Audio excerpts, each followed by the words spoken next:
Thank you for turning to 10, your news leader. 10 News Conference with Gene Valicenti continues right now.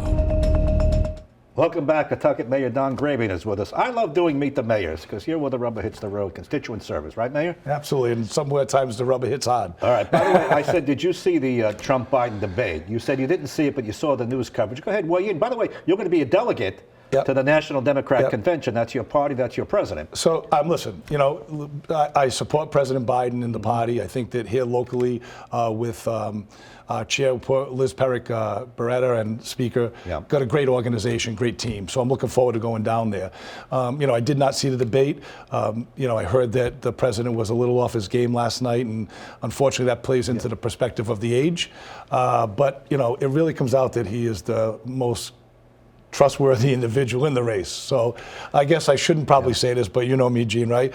Is, you know, respect him. He's got a great career. He's knowledge. We can do it. But in this case, I just say to people, you have to go with the lesser of two evils. Well, maybe not. You know, there's speculation that your party's going to swap him out. He had a bad outing. He had a bad outing looks-wise. He didn't sound right. He was mumbling.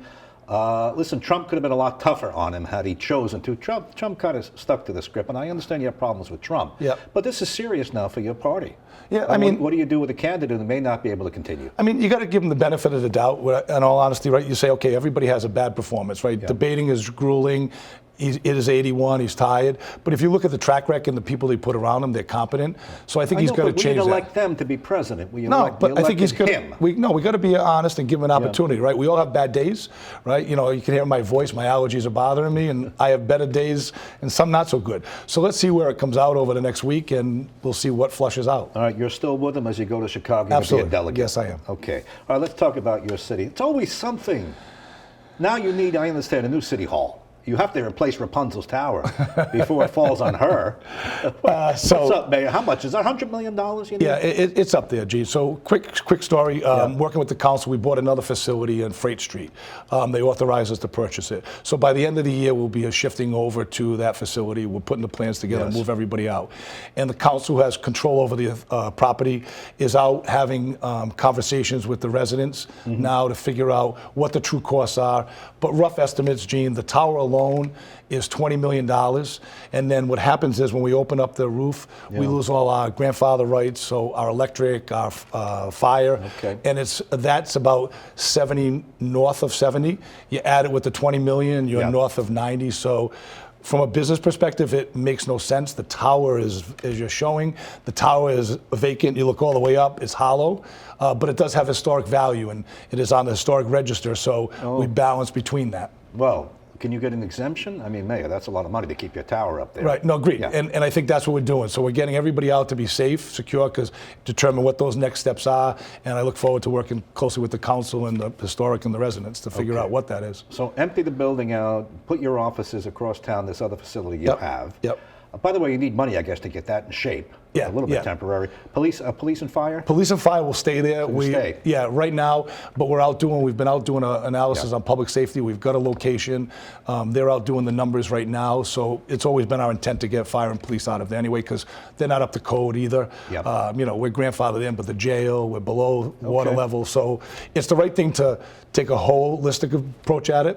And the question is, if, you know, from the city's perspective, people are going to have their say, but just from a dollar sense, it'd be easier to turn it over to somebody for development. We see a higher, better use on the water, you know, for condos or for to hotel. I'm not hotel, but necessarily apartments. It ties into the Tidewater and our economic value and build up. So we'll see where it goes. But there's a lot of, conversations with the community. So right now you're moving to another building temporarily. We'll see what comes of whether you get the cash and the funding to build a whole new city hall somewhere else.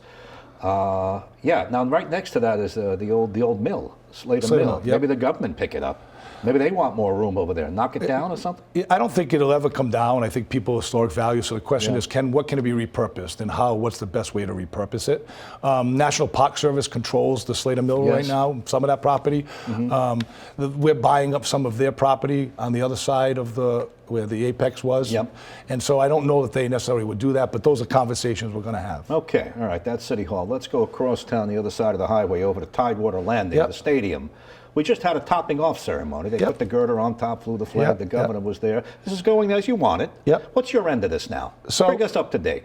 So what's the city's end, the taxpayer in for this thing? So the taxpayers are in for, let's define taxpayers. State taxpayers, because of the TIF that we have, tax incremental financing, the different district we have, there are state dollars that are going in. They based it out, so any new revenue that would have gone into that will be captured into the TIF district. City taxpayers, there's no dollars involved. There's nothing on our tax rate at all. We did put in $10 million from our ARPA funds that we put in there towards the development, and then we're getting that money back at about a $400,000 a year payment back from the taxes that we would generate from the stadium. So over the 20 years, we'll be cash positive. But we invested $10 million in, but strictly nothing on our budget. That's a big if. If everything goes your way, people go see soccer. Yeah. And is the jury out on that? Yeah. The numbers clearly, as much as we hated losing the Poor Sox, and we've lived with that, this is really about economic development. It's about investing in our community. It's investing in the waterfront. So it's not just about soccer for us. The soccer's the draw, but it's the phase 2 that we'll be talking about in the next several months. The other side of the river for the public access to the water. We'll be having potentially condos, apartments. There's an affordable mixed use in there, affordable housing mix in there, which is important. So we're designing that. So it's about bringing that waterfront alive. And for years, Pawtucket has always been second or third nature to the Providences, to the Cranstons, and to Warwick. We're fourth. And so it's about time that the state has invested in the city, and I'm really appreciative of the governor and the General Assembly for doing that. Before I had you on, I had Mayor Smiley on the radio. He's got his problems too. I was going to, sometimes my mother would say, you wouldn't swap out your problems. Nope. You want to swap out your problems? No, listen, we say the grass is always greener on the other side. We think, but nope. And so we have our issues. And I've been here fortunate 14 years and running for re-election, but so we have we have knowledge, but there's always challenges. And that's what's good about it, though, because you're moving the city forward, but it's not easy, and government isn't. So. You think they're going to fill that soccer stadium with soccer fans? Yep, you absolutely. Really think this is going to happen? Yeah, I do. And like I said, it's not only that for us, it's the development across the way. We're going to get retail, we're going to get housing, we're going to make that an active zone. So I see the value in that. And then the Apex building on the other side of the highway. Originally, that was all wrapped into this. You plan for that? So right now, we will be out for an RFQ probably second week and third week of July for the Apex property, which includes more than just where the Apex is, all the way to the waterfront. And we're going to be out looking for developers to come in, and we're going to look at a retail housing mix there as well. Why don't you put City Hall there? Did you think about that? Yeah, so people talk about that, but the city is, I say, stuck where the only place we get new revenue is for new development investment. It's always going back to the taxpayer, and I don't want to go back to the taxpayer. We have schools that we have to pay for. So you try to balance that, right? It's a reality. That property is much more valuable for a taxable property and bringing new revenue in.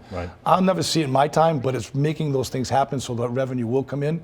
So that we want to make it taxable property. Okay, stay with us, Mayor. We're going to take a quick break. Let's talk about your schools. Let's talk about affordable housing. Let's talk about your train station. A lot to talk about with Mayor Grebien from Pawtucket. Stay with us.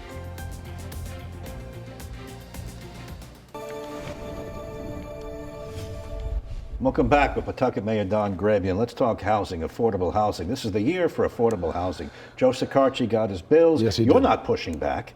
Nope. The South County suburbs, they're not so anxious to take affordable housing, but you need it. Yeah, we need it. Clearly the state needs it, and it's a balance. We could use more of the higher end developments in the city. So what we've been working with is partnering with, like we talked about the fortuitous.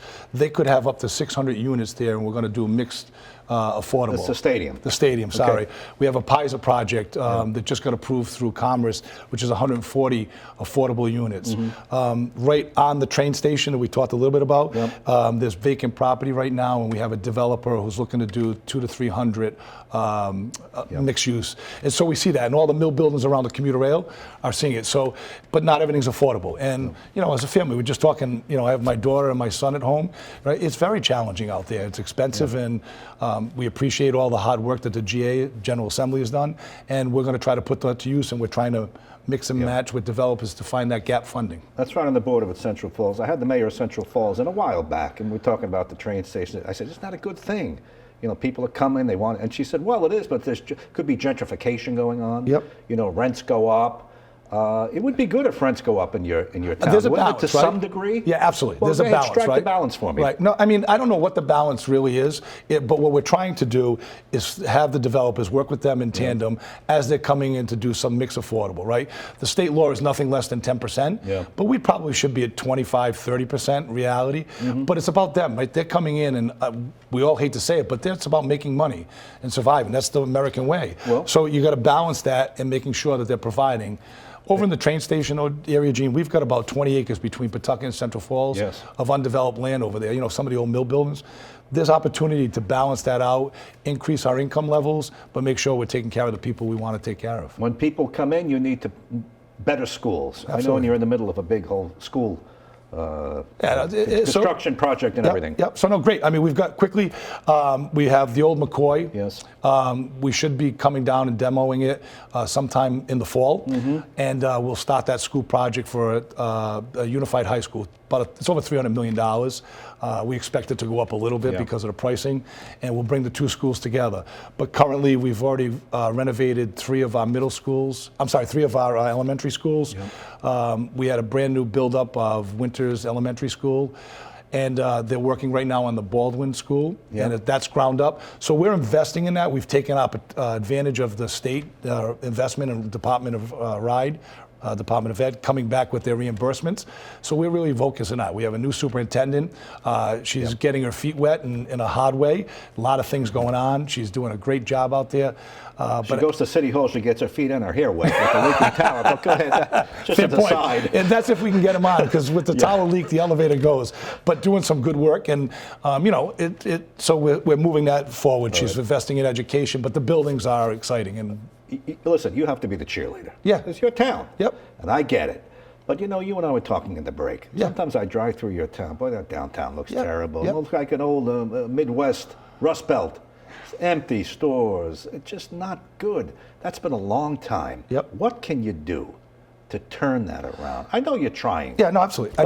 I mean, give me a reason to come. So right now we struggle. We have a lot of good businesses, restaurants in there, small businesses that are striving. We have Leslie Moore, who has bought up a lot of those buildings and bringing small entrepreneurs in. So we've got about good things like that happening. But what it is, we don't have the foot traffic. That's what we're challenging. We talked about that. You know, back in the day, all of the high rises, we have 14 high rises for elderly and those that need, and we need to do those. But at the same time, there's not a lot of disposable income. So we need to bring the foot traffic, and we're very excited about the commuter rail. Right? We have the breweries that are coming up. So it's making people come in, stay. The long term with the stadium, that's in that 1.5 mile radius. So we're hoping people are going to be parking, walking. So there's really bringing something to keep them in there, not just to come in and go. I just hate to look at those empty stores. Absolutely. It's just depressing. And a lot of them are empty. I hope they could do something. But we do. And it's bringing the experts in, but it really is the foot traffic. And, you know, we're investing with ARPA dollars to keep those businesses, those small businesses, which are, you know, the support of the community. And we're trying to get them as much dollars to keep them going till we get the foot traffic. All right. We just about 30 seconds. You and I are taping on a Friday morning, just 5 minutes to 11. We just got word that the governor's mother, Willa, passed away.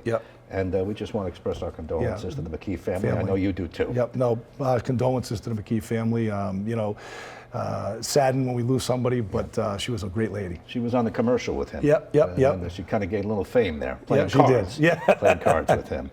All right, Mayor Grebien, wish you the best in Pawtucket. You got a lot going on. You got new schools construction. You got the stadium. You need the City Hall. You're going to try to save Rapunzel's Tower. And you're going to try to fix up the downtown. We get some foot traffic going. We got a lot of things on the agenda, Gene, but thank you. And by the way, we'll be calling you when you go to the Democratic National Convention in Chicago. You got my number. Which you've never been to. It's a nice town. Looking forward to it, I know it's in the news a lot, but you're going to be in a nice spot. Yeah, I'm going to hit the North End and stuff. I'm with you. So. All right. Thanks, Mayor, for coming in. And thank you for being with us. That's 10 News Conference, #1 and longest running political show in Southern New England. A reminder, watch all of our interviews on turn10.com. For now, I'm Gene Valicenti. I'll talk to you on the radio weekday mornings from 6 to 9 on WPRO, WXLM in Connecticut, and right here on NBC 10 News at 6. Have a great rest of your weekend.